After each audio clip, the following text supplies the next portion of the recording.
शांति। 11 जुलाई 2021 आज के बाबा के अव्यक्त महावाक्य हैं। रिवाइज कोर्स 3 फरवरी 88। मुरली का टॉपिक है ब्रह्मा माता पिता की अपने ब्राह्मण बच्चों के प्रति 2 शुभ आशय।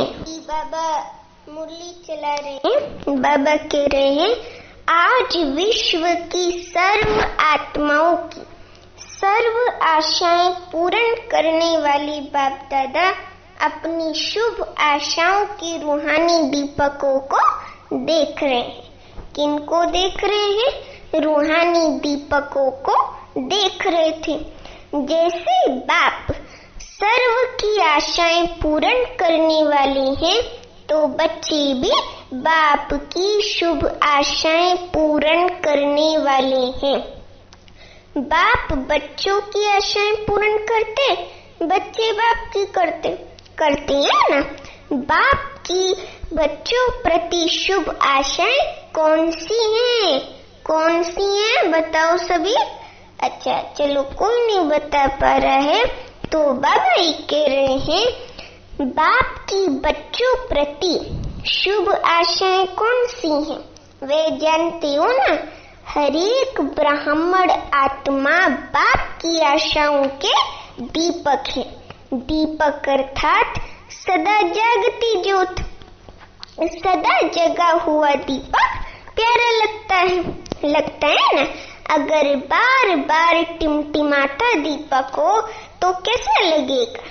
बाप की सर्व आशाओं को पूर्ण करने वाले अर्थात सदा जगमगाते हुए दीपकों को बाप दादा भी देख क्या होते हैं? हर्षित होते हैं। आज बाप दादा आपस में रो रिहान कर रहे थे ना। बाप दादा के सामने सदा कौन रहते हैं? हाँ, कौन रहते हैं? बच्चे रहते हैं ना। तो रूह रिहान भी बच्चों की ही करेंगे ना। रूह रिहान भी बच्चों की करेंगे। शिव बाप ब्रह्मा से पूछ रहे थे कि बच्चों के प्रति अब तक कोई शुभ आशय है? तो ब्रह्मा ने बोला कि बच्चे नंबरवार अपनी शक्ति प्रमाण, स्नेह प्रमाण, अटेंशन प्रमाण सदा बाप की शुभ आशाओं को पूर्ण करने में लगे हुए जरूर हैं। हर एक के दिल में उमंग उत्साह जरूर है। जबकि बाप ने हमारी सर्व आशाएं क्या की हैं? पूर्ण की हैं। तो हम भी बाप की सर्व आशाएं पूर्ण करके दिखाएं। लेकिन करके दिखाने में क्या बन जाते हैं? नंबरवार बन जाते हैं। सोचना और करके दिखाना, इसमें अंतर पड़ जाता है।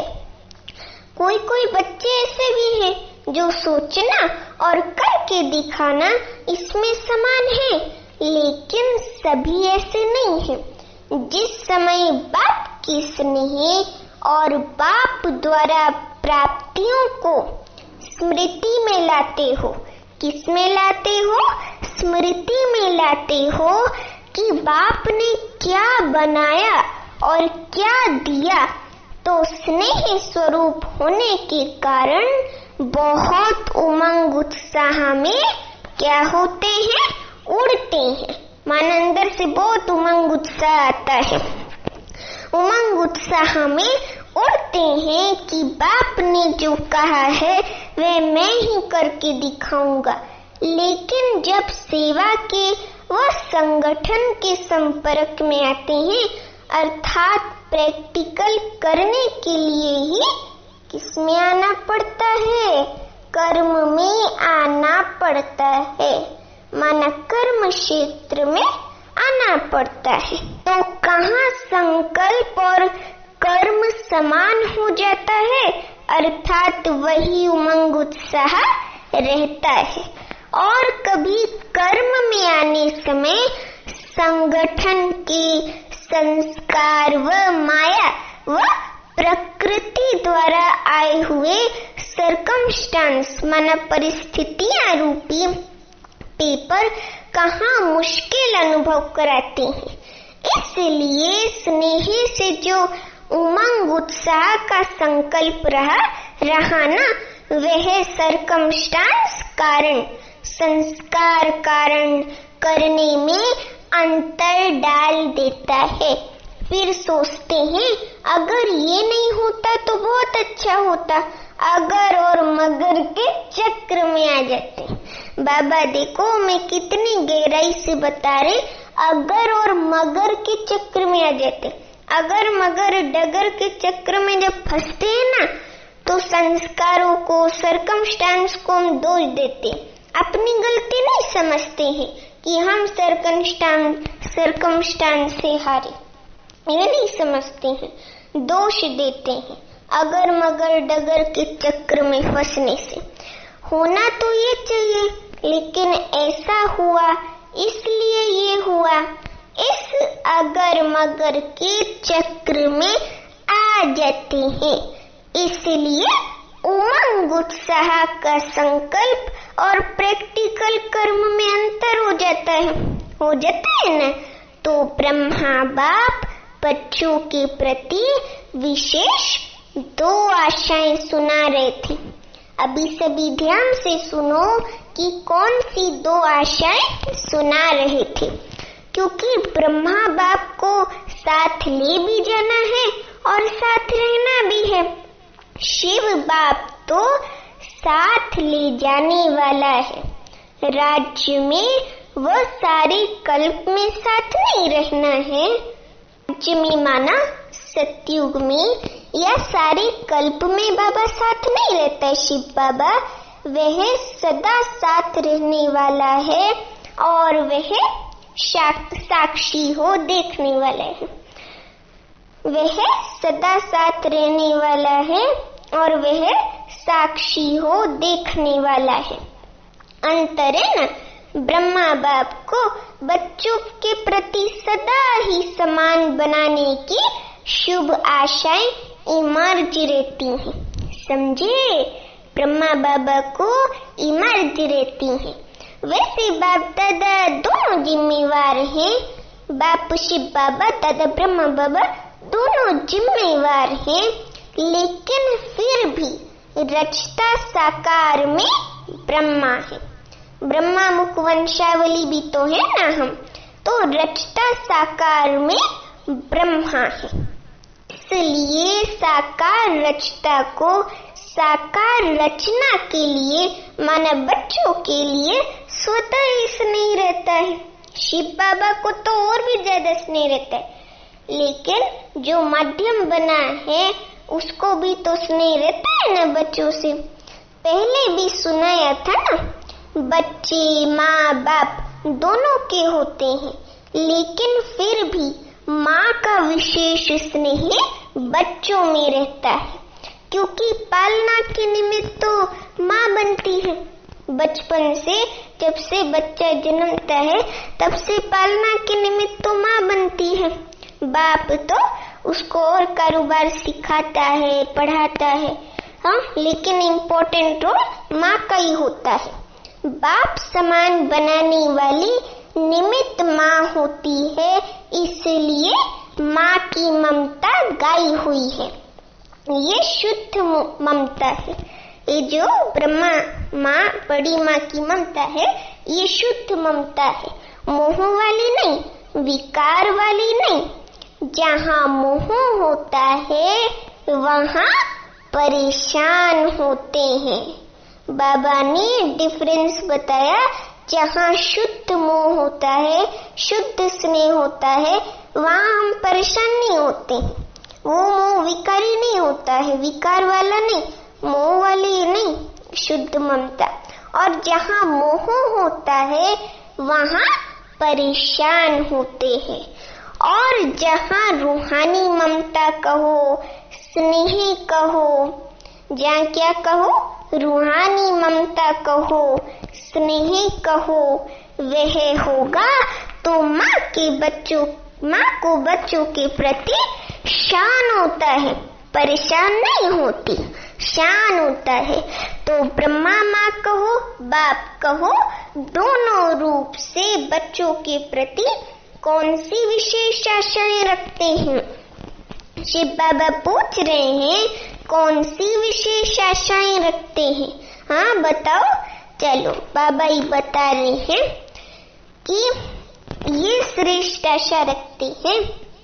एक बाप के प्रति आशा है और दूसरी ब्राह्मण परिवार के प्रति शुभ आशा है। मोह की रग वाली आशा नहीं, शुभ आशा है। बाप प्रति शुभ आशा है। क्या है? अभी वो बाबा बता रहे हैं कि जैसे बाप दादा साक्षी भी हैं और साथी भी हैं, ऐसे बाप दादा समान साक्षी और साथी समय प्रमाण दोनों ही पाठ सदा बजाने वाले महान आत्मा बने। तो बाप प्रति शुभ आशा हुई, बाप दादा समान साक्षी साथी बनना। एक बात में बाप दादा दोनों बच्चों से पूर्ण संतुष्ट हैं। वे क्या है? अभी सुनो सभी, वे क्या है? हर बच्चे का बाप दादा से स्नेह अच्छा है।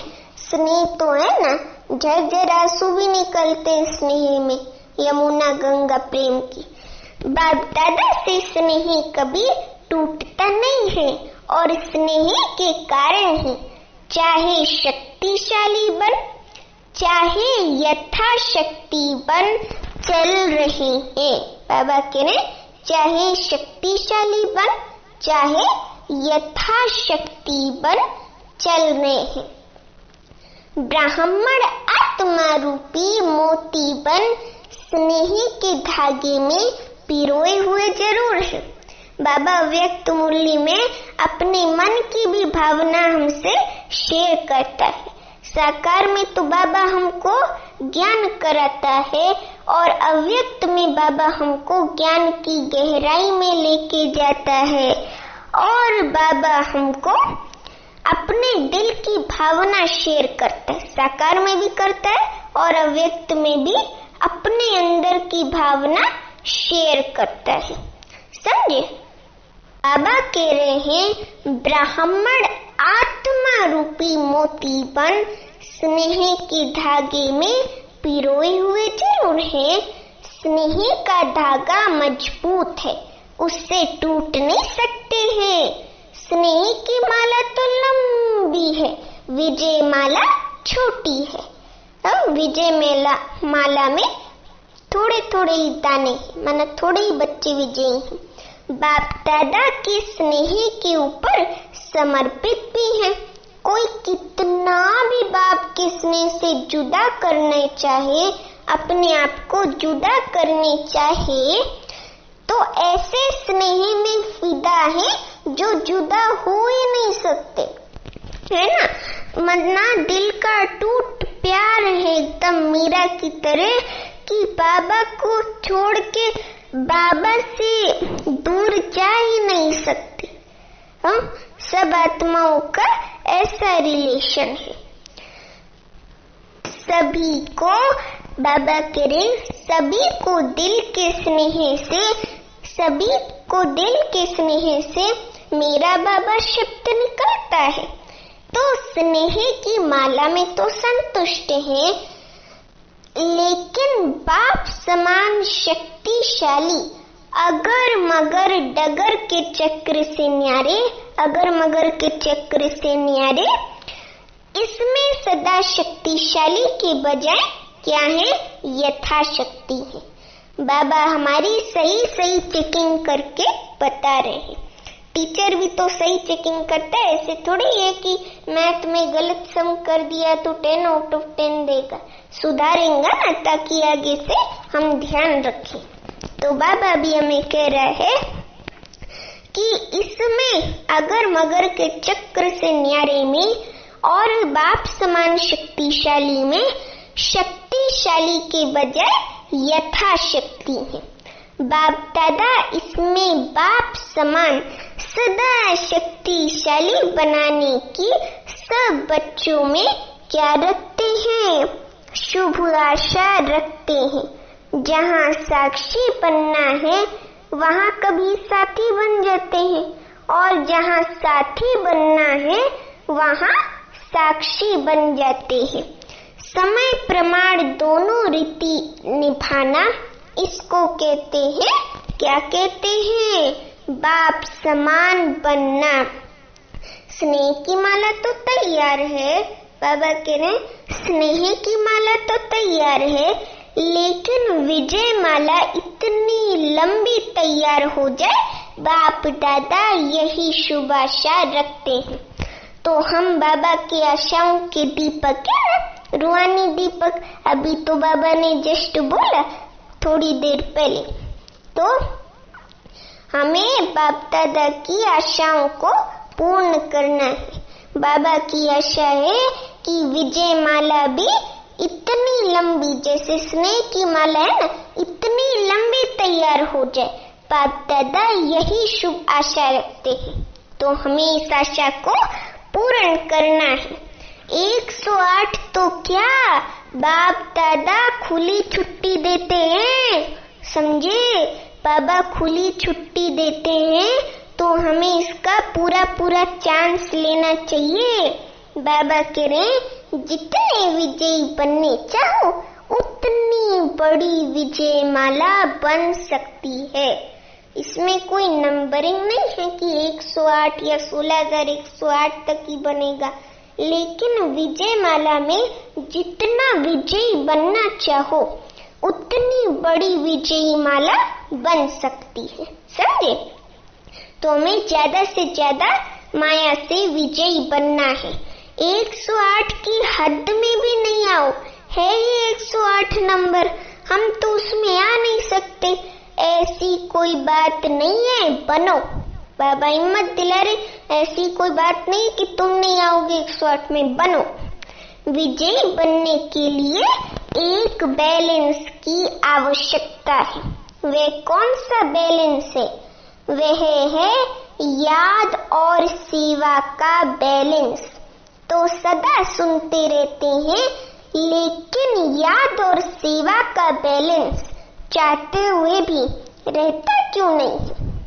हाँ, बाबा हमारे प्रश्न का उत्तर बता रहे हैं। बाबा खुद ही प्रश्न कर रहे हैं, याद और सेवा का बैलेंस सदा सुनते रहते हैं, लेकिन याद और सेवा का बैलेंस चाहते हुए भी रहता क्यों नहीं है? समझते हुए भी कर्म में क्यों नहीं आता है? उसके लिए एक और बैलेंस की आवश्यकता है। वही बैलेंस ब्रह्मा बाप की दूसरी आशा है। बाबा भी बता रहे हैं वे कौन सी दूसरी आशा है। एक आशा तो बाप प्रति हुई समान बनने की, दूसरी आशा परिवार प्रति, वह है हर ब्राह्मण आत्मा प्रति सदा शुभ भावना, शुभ कामना कर्म में रहे, सिर्फ संकल्प तक व चाहना तक नहीं। बाबा कह रहे हर कर्म में चाहे जैसी भी आत्मा हो उसके लिए शुभ भावना रहे। ऐसे नहीं कि हम ऊपर से सिर्फ संकल्प से व चाहना तक शुभ भावना उस आत्मा को दिखाए, लेकिन दिल में शुभ भावना, शुभ कामना होनी चाहिए, कर्म में होनी चाहिए। चाहते तो हैं, कई कहते हैं चाहना तो यही है कि शुभ भावना रखें, लेकिन कर्म में बदल जाता है। इसका विस्तार पहले भी सुनाया है। बाबा कह रहे हैं इसका विस्तार पहले भी सुनाया है। परिवार प्रति सदा शुभ भावना, शुभ कामना क्यों नहीं रहती? इसका कारण जैसे बाप से दिल का स्नेह, जिगर का स्नेह है। हमारा बाप कौन है? शिव बाबा। तो जैसे शिव बाबा से जिगर का स्नेह है, दिल का स्नेह है, और दिल के जिगर के स्नेह की निशानी है कि अटूट है। बाप प्रति कोई कितना भी आपको मिसअंडरस्टैंड करे, गलत फहमी करे, वह कोई भी आपको कैसी भी बातें आकर सुनाए, वह कभी साकार में स्वयं बाप भी बच्चों को आगे बढ़ाने के लिए कोई इशारा व शिक्षा दे, लेकिन जहाँ स्नेह होता है वहाँ शिक्षा व कोई भी परिस्थिति का इशारा मिसअंडरस्टैंडिंग पैदा नहीं करेगा। सदैव यही भावना रहती व रही है कि बाबा जो कहता है उसमें क्या है, कल्याण है। इसलिए हमें बाबा की मत में बुद्धि नहीं चलानी है। जैसे बच्चे को बाप बोलते, बच्चा तुम्हें ये करना है, कल ये टास्क करके लाना है, कल ये होमवर्क करना है। या टीचर भी बोलता है मैं तुम्हें ये चैप्टर पढ़ के ना ये होमवर्क करना है, तो बच्चा क्या संशय उठाता है? नहीं ना, उसको ये थोड़ी लगता है कि मिसअंडरस्टैंडिंग पैदा हो जाएगी। नहीं, वो ये समझता है कि टीचर जो मुझे पढ़ा रहा है वो मेरे लिए कल्याणकारी है, तो हमें भी ऐसे समझना है। कभी स्नेह की कमी नहीं हुई और ये अपने को बाप के दिल के समीप समझते रहे कि ये अपनेपन का स्नेह है। इसको कहते हैं दिल का जिगरी स्नेह, जो भावना को परिवर्तन कर देता है। बाप के प्रति स्नेह की निशानी सदा ही बाप ने कहा और हाँ जी किया। ऐसे ब्राह्मण परिवार के प्रति सदा ही ऐसा दिल का स्नेह हो, भावना परिवर्तन की विधि हो, तब बाप और परिवार में स्नेह का बैलेंस, याद और सेवा का बैलेंस स्वतः ही किसमें दिखाई देगा? प्रैक्टिकल में दिखाई देगा। तो बाप के स्नेह का पलड़ा भारी है। बाबा कह रहे बाप के स्नेह का पलड़ा भारी है ना। लेकिन सर्व ब्राह्मण परिवार में स्नेह का पलड़ा बदलता रहता है, कभी भारी कभी हल्का। किसके प्रति भारी, किसके प्रति हल्का, विचारों का पलड़ा। ये बाप और बच्चों के स्नेह का बैलेंस रहे, यही ब्रह्मा बाप की दूसरी शुभ आशा है। तो सभी बाबा की शुभ आशा पूरा करोगे ना, तो हमें बाबा की शुभ आशा को पूर्ण करना है। समझा? इसमें बाप समान बनो। स्नेह ऐसी श्रेष्ठता है जिसमें कैसी श्रेष्ठता है? आज की मुरली हम सबको बहुत ध्यान से सुननी चाहिए। बाबा कह रहे हैं कि स्नेह ऐसी श्रेष्ठता है जिसमें आपने किया या दूसरे ने किया, इसमें दोनों में समान खुशी का अनुभव है। जैसे बाप दादा स्थापना के कार्यार्थ निमित्त बने, लेकिन जब बच्चों को सेवा में साथी बनाया, अगर प्रैक्टिकल में बाप से भी बच्चे ज्यादा सेवा करते रहे हैं, तो बाप दादा सदा बच्चों को सेवा में आगे बढ़ाते। स्नेह के कारण खुश रहे ना बाबा, खुश ब्रह्मा बाबा। ये संकल्प कभी भी दिल के स्नेह में उत्पन्न नहीं हो सकता कि बच्चे क्यों सेवा में आगे जाएं, निमित्त तो मैं हूँ, मैंने इनको निमित्त बनाया। ये ईर्ष्या व अहंकार ब्रह्मा बाबा को कभी नहीं आया। मैंपन नहीं रहा ब्रह्मा बाबा को, वो सदा बच्चों को आगे बढ़ाते थे। अभी स्वपन मात्र भी ये भावना उत्पन्न नहीं हुई। इसको कहा जाता है, क्या कहा जाता है? सच्चा स्नेह, निस्वार्थ स्नेह, रूहानी स्नेह। कैसा स्नेह? 3 तरह का स्नेह बताओ। सच्चा स्नेह, निस्वार्थ स्नेह, बाबा के स्नेह में चाहे बड़ी माँ ब्रह्मा का स्नेह हो, चाहे शिव बाबा का स्नेह हो, वो निस्वार्थ स्नेह है, उसमें कोई स्वार्थ लिए स्नेह नहीं है। और तीसरा है रूहानी स्नेह, सदा बच्चों को आगे निमित्त बनाने में हर्षित रहे। ऐसे नहीं कि बच्चों से ईर्ष्या करने लगे या फिर अपने को ऊंच समझने लगे, अहंकार में आ गए, ऐसा नहीं हुआ। बच्चों ने किया या बाप ने किया, मैं पर नहीं रहा, मेरा काम है, मेरी ड्यूटी है, मेरा अधिकार है, मेरी बुद्धि है, मेरा प्लान है, नहीं। स्नेह ये मेरापन मिटा देता है।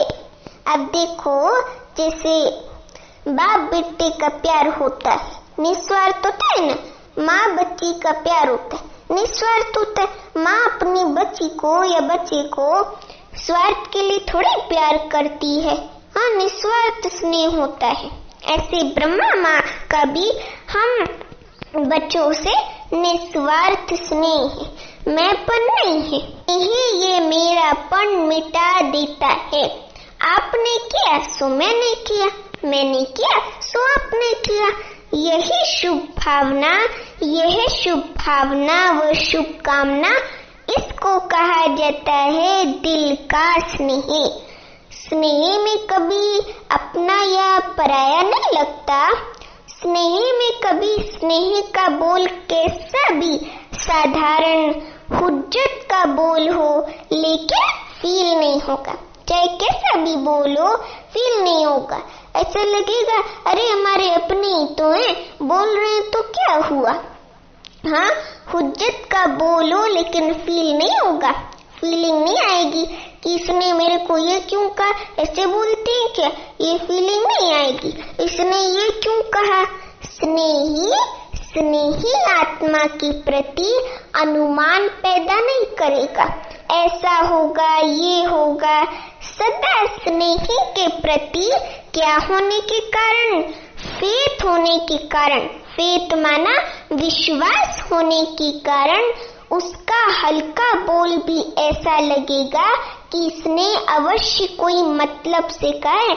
मतलब माना मेरे कल्याण के लिए या किसी अर्थ से बोला है, बेमतलब व्यर्थ नहीं लगेगा। जहाँ स्नेह होगा वहाँ फेथ जरूर होगा ना। स्नेह नहीं तो फेथ भी नहीं होगा, समझे। अगर स्नेह नहीं होगा तो फेथ भी नहीं होगा।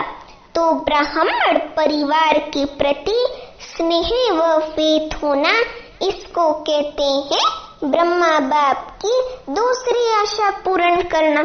इसको कहेंगे ना, जैसे बाप के प्रति, बाबा एग्जाम्पल दे रहे हैं, जैसे बाप के प्रति स्नेह के लिए बाप दादा ने सर्टिफिकेट दिया, से ब्राह्मण परिवार के प्रति जो स्नेह की परिभाषा सुनाई, जो बाबा ने अभी आज की मुरली में स्नेह की परिभाषा सुनाई, उस विधि से प्रत्यक्ष कर्म में आना, ये भी क्या लेना है, सर्टिफिकेट लेना है। ये बैलेंस चाहिए ना, जितना बाप से उतना बच्चों से। ये बैलेंस ना होने के कारण सेवा में जब आगे बढ़ते हो तो खुद ही कहते हो सेवा में माया आती है। माया तो आती है ना किसी रूप में आ ही जाती है माया, हाँ। और कभी वायुमंडल को देख इतना भी कहते हो कि ऐसी सेवा से तो याद में रहना ही अच्छा है, सबसे सेवा छुड़ा के भट्टी में बिठा दो। आप लोगों के पास ये संकल्प होते हैं, किस प्रमाण, समय प्रमाण। वास्तव में सेवा क्या बनाने वाली है, माया जीत बनाने वाली है, माया लाने वाली नहीं है। माना माया को बुलावा देने वाली नहीं है। लेकिन सेवा में माया क्यों आती है, इसका मूल कारण दिल का स्नेह नहीं है। ये दिल का स्नेह नहीं है कि ये बाबा की सेवा है, मेरी सेवा नहीं है।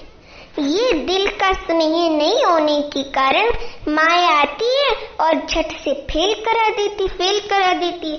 जैसे चूहा रात में काटता है तो फील ही नहीं होता है, ऐसा लगता है हम तो बड़े आनंद में सो रहे हैं, और सुबह देखेंगे तो पैर में पूरा खून हो जाएगा।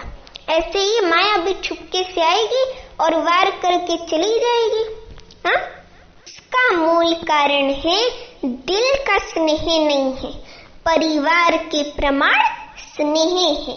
लेकिन दिल का स्नेह त्याग की भावना क्या करता है? उत्पन्न करता है।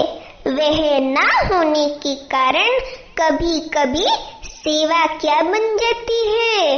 माया रूप बन जाती है। और ऐसी सेवा को सेवा के खाते में जमा नहीं कर सकते।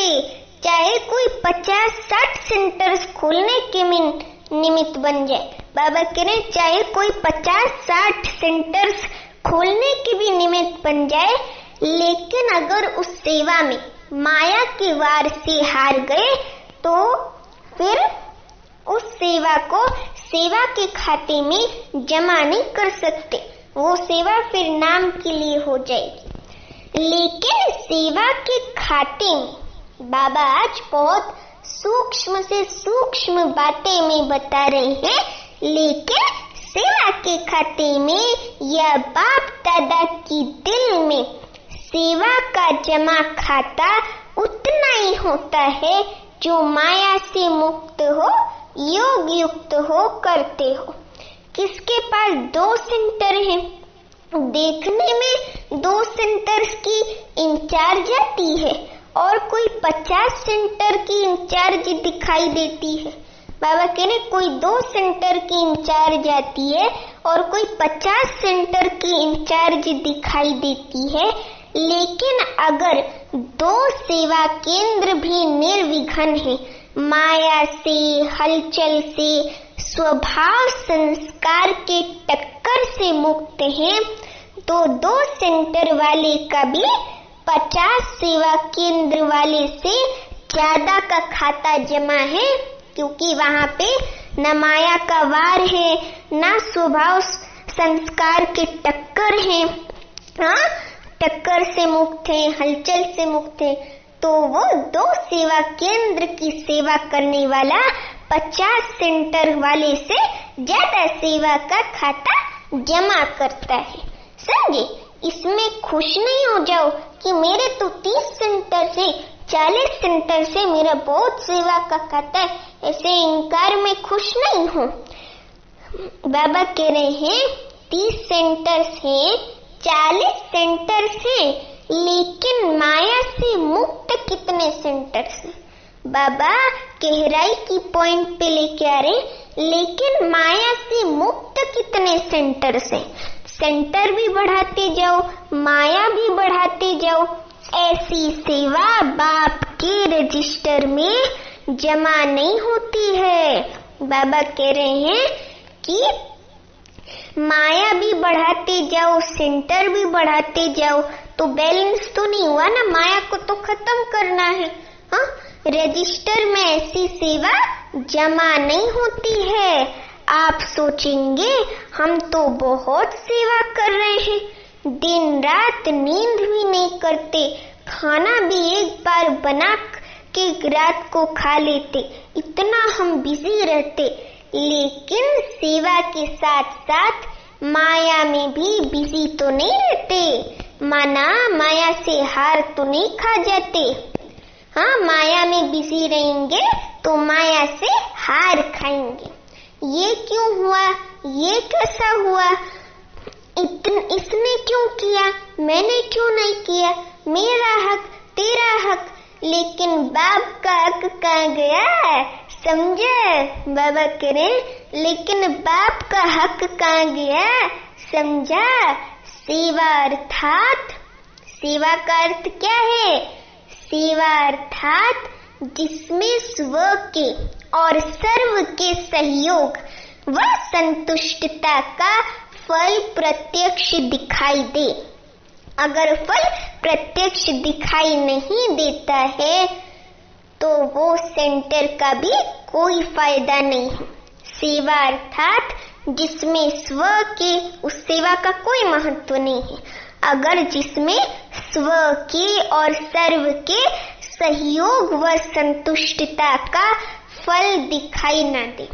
अगर सर्व की शुभ भावना, शुभ कामना का सहयोग व संतुष्टता प्रत्यक्ष फल के रूप में नहीं प्राप्त होती है तो चेक करो क्या कारण है, फल क्यों नहीं मिला, और विधि को चेक करके चेंज करो।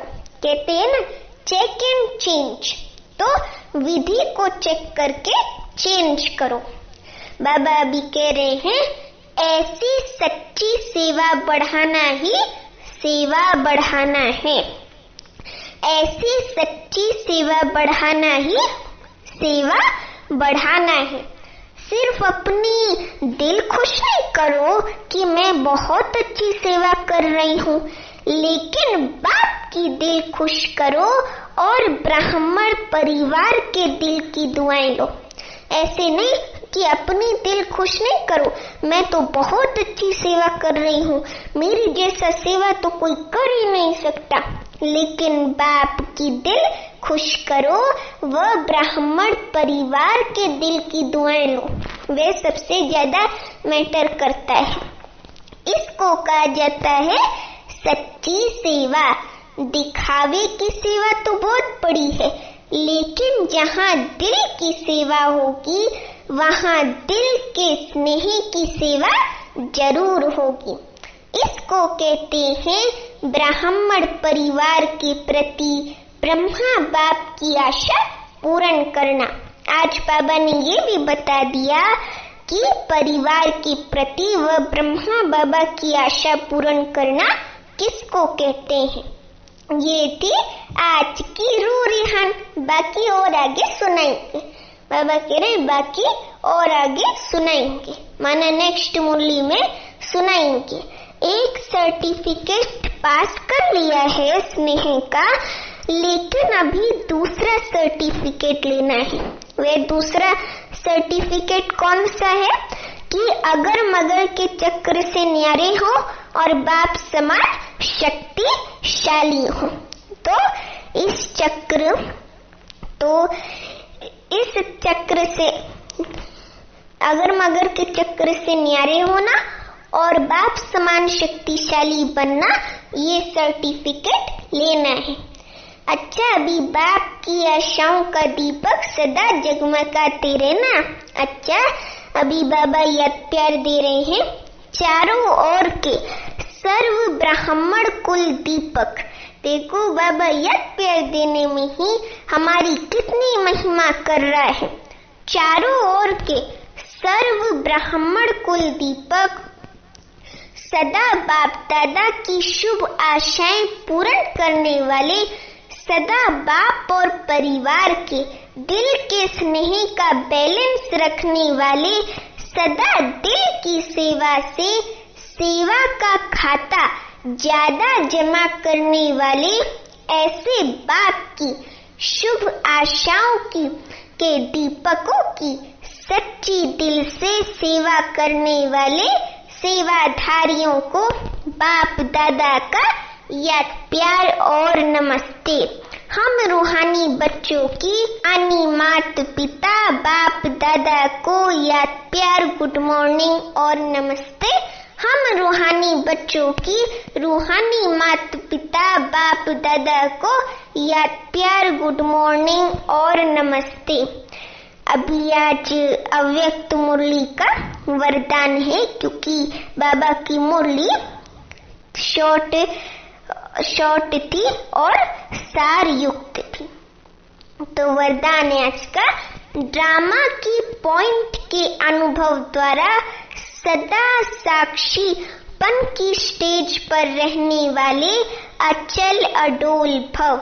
ड्रामा की पॉइंट के अनुभव द्वारा सदा साक्षीपन की स्टेज पर रहने वाले अचल अडोल भव। वरदान का एक्सप्लेनेशन है, ड्रामा की पॉइंट के जो अनुभवी हैं वह सदा साक्षीपन की स्टेज पर स्थित रहे, एक रस अचल अडोल स्थिति का क्या करते हैं, अनुभव करते हैं। ड्रामा की पॉइंट की अनुभवी आत्मा भी बुरे में बुराई को ना देख अच्छाई ही देखेगी, अर्थात स्व कल्याण का रास्ता दिखाई देगा। अकल्याण का खाता खत्म हुआ, कल्याणकारी बाप के बच्चे हैं, कल्याणकारी युग है, ये संगम युग है ना, ये कल्याणकारी युग है और हम कल्याणकारी शिव बाबा के बच्चे हैं। इस नॉलेज और अनुभव की अथॉरिटी से अचल अडोल बनो। इसका स्लोगन, जो समय को अमूल्य समझकर सफल करते हैं वह समय पर धोखा नहीं खाते। जो समय को अमूल्य समझकर सफल करते हैं वह समय पर धोखा नहीं खाते, क्योंकि हमने समय को सफल किया, समय को मूल्य समझकर उसकी बचत की और समय को अच्छे कार्यों में, बाबा की बातों में और बाबा की श्रीमत अनुसार कार्यों में सफल किया तो हम समय पर धोखा नहीं खाते। अच्छा, ओम शांति।